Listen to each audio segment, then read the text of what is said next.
இந்த நேரத்துல இப்படி யார் கதவு தட்டுறாங்க? நீ உள்ள போ, நான் யாருன்னு பார்த்துட்டு வரேன்.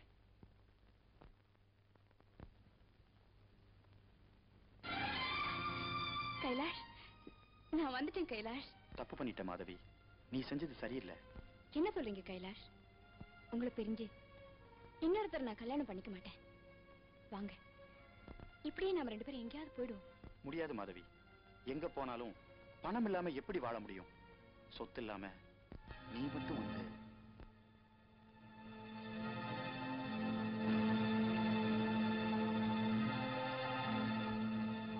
இப்ப எனக்கு புரியுது. நீ என்ன காதலிச்சது, கல்யாணம் பண்ணிக்குவேன்னு சொன்னதெல்லாம் போய். மாதவி, அந்த பேரை சொல்ல உனக்கு அருகதே இல்ல. நீ ஒரு ஏமாத்துக்காரன். You are a fraud.